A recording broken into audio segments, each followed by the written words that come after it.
তো এটা দীঘার 7 দিনের ভিডিও। তো আমার দীঘার ভিডিওগুলো আপলোড করতে একটু লেট হচ্ছে, কারণ এর মাঝে আমি অনেক জায়গায় চলে যাচ্ছি, সেই ভিডিওগুলো এডিট করছি, তার উপরে দীঘার ভিডিওগুলো এডিট করছি। দীঘাতে তো গেছিলাম, সেটা তো তোমরা জানতেই পারবে।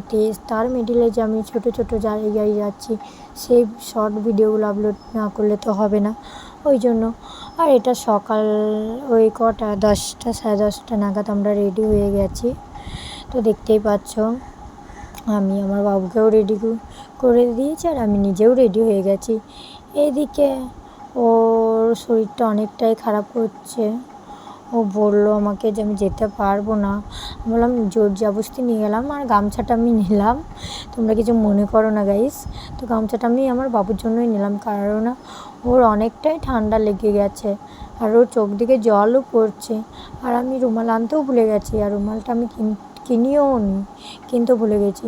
আর এটা দেখো বাইরের ভিউটা কি সুন্দর লাগছে না, আর মেঘলাও করে আছে, দেখতেই তো পাচ্ছ।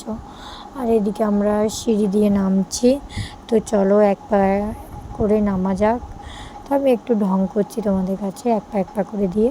কিন্তু আর কি বলবো, ও তো যেতেই চাইছিল না, ওকে জোর জবরদস্তি নিয়ে চললাম আমরা, জানি না গিয়ে সমুদ্রে নামবে কি না। তো চলো যাই আগে, তারপর দেখা যাবে। আর দেখছো বাবু কতটা ভয় করছে, সিঁড়ি দিয়ে নামছে বলে আমার জামাটাকে কীভাবে ধরে রয়েছে। ও খুবই ভয়, ও মানে ভয় পান্দুরি, এতটাই ভয় পান্দুরি, মানে যেই জিনিসটা মানে একদিন দুদিন দেখবে এটা সেম হচ্ছে কি না, তারপর ওর ভয়টা কাটবে। হ্যাঁ, জীবনে ভয় থাকাও ভালো, আবার সাহস থাকাও ভালো, বেশি সাহস ভালো না। আর এদিকে আমি কী কথা নিয়ে হাসাহাসি করছি জানো, যাই হোক, যা কথা বটে ভুলে গেছি। আর এ দেখো বাইরেরটা দেখো। আর এদিকে আমরা চলে এসেছি দেখো, টোটো ধরে একেবারে সমুদ্রের পাড়ে। তো দেখতেই পাচ্ছ আমরা সবাই হাঁটছি, এখন অনেকটা দূরেই নামিয়ে দিয়েছে, এবার আমরা হাঁটছি। তো দেখো এদিকেও কত দোকান, পুরো উদয়পুরের মতন, আর এদিকেও অনেক লোকজন এর ভিড়। তো সমুদ্রে চান করার জন্য সবাই যাচ্ছে, কেউ ফটো তোলার জন্য যাচ্ছে, কেউ ভিডিও করার জন্য যাচ্ছে, সবাই সব রকম কাজ নিয়ে যাচ্ছে। আর এদিকে দেখো এটা হচ্ছে নিউ দীঘা।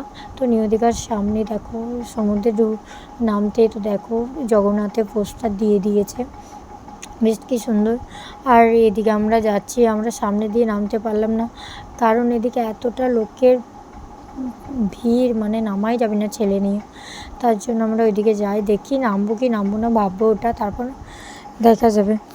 তো এদিকে দেখতেই পাচ্ছ কত পরিমাণে লোক, মাছি বন করছে, এত লোক মনে হচ্ছে মাছি বসেছে মাছ বাজারে। আর অনেক লোক, আর এই পাড়ে বসে মানে কি সুন্দর হাওয়া, সমুদ্রের হাওয়া যা লাগছে গাইস, কি বলবো। আর এখানে কাপেলরা কি সুন্দর সন্ধ্যাবেলায় এসে বেশ মাটির ভাঁড়ে দুধের চা নিয়ে গল্প করতে সেই লাগবে, সে কাপেলদের তো সেই মজা। এখানে পাড়ে গল্প করার ফিলিংসটাই আলাদা। আর এটা ওই দেখো রাইড করার, মানে সমুদ্রের মাঝে রাইড করার, ওইগুলো সব মানছে হয়তো। আর এদিকে ক্যামেরা দাদারা ঘুরছে, আমাদেরকে বলছে ফটো তুলবে নাকি, আমরা বললাম না। তো এদিকে আমরা সবাই মিলে যাচ্ছি, আমরা জায়গা আর পাচ্ছি না যে কোথায় যাব, কোনখানে গিয়ে একটু বসবো। তো আমরা ফাইনালি চলে এলাম একটা ডাবের দোকানে, আমাদের যেতে যেতে পুরোপুরি খিদে লেগে গেছিলো। আর গাইস হ্যাঁ, একটা কথা বলি, আমরা চান করিনি, কারণ আমার বোনরা করেছে, বোনের জামাই করেছে, কিন্তু আমরা করিনি বাবুর জন্য। বাবুর অনেক পরিমাণে নাক দিয়ে জল পড়ছিলো, তার জন্য আর করতে পারিনি। তো আমরা তাড়াতাড়ি ডাব নিয়ে নিলাম, একটা আমার একটু খিদে পেয়ে গেছিলো, জাস্ট পেটটা একটু ভরার জন্য আর মনটা একটু শান্তি করার জন্য ডাবের জল খাচ্ছি। আর আমি প্রায় অনেক বছর পর ডাব খাচ্ছি। তো চলো খেয়ে বলি তোমাদেরকে কেমন লাগছে। ডাবের জলটা তো সেই স্বাদ ছিল, কিন্তু গাইস তার সাথে একটা ঘটনাও ঘটে গেছে। আমি বাড়িতে, মানে আমাদের বাড়িতে যেদিন মাটন রান্না হয়েছিল ওই দীঘা আসার একদিন আগে, সেদিন আমি মাটন বাটিতে ঢালতে গিয়ে আমার হাতে ফোসকা পড়ে গেছে। দেখতে পাচ্ছ কী করে ফোসকাটা পড়েছে। আমার শরীরের মধ্যে কোনো কিছু যদি হয় না, আমার খুব কষ্ট লাগে। আর দেখো শ্বাসটা পুরোপুরি একেবারে নারকেলে হয়ে গেছে আমার। তো আমি তো কাকুকে বললাম যে কীরকম দিলে, আমি ভাবলাম যে একেবারে নরম শাঁস খাবো না, নারকেল দিয়ে দিলে একটা শক্ত করা। তো খেতে বেশ ভালোই ছিল, খারাপ বলবো না। আর এদিকে আমরা স্নান করিনি, কারণ বাবুর প্রচণ্ড পরিমাণে শরীরটা খারাপ করছিল বলে আমরা চলে এসেছি অনেক তাড়াতাড়ি। আমি ভালো করে কিছু দেখাতেও পারিনি, কারণ অনেকটা ওর শরীর খারাপ করছিল, কী আর বলবো। আর এদিকে দেখো, তোমাদেরকে কিছু কিছু শেয়ার করলাম, কারণ 7 দিনের যেই ভিডিওটা আমি করেছি, এই ভিডিওটা আমি তেমন কিছু করিনি, কারণ আমাদের শরীর একদমই চলছিল না। আর দেখো, এটা হচ্ছে লাঞ্চ টাইম। তো লাঞ্চে আমরা অর্ডার করেছিলাম ডিম ভাজা। তো ডিম ভাজাও করেছিলাম, ডিমের কারি আমার জন্য আর ডিম ভাজা ওদের জন্য।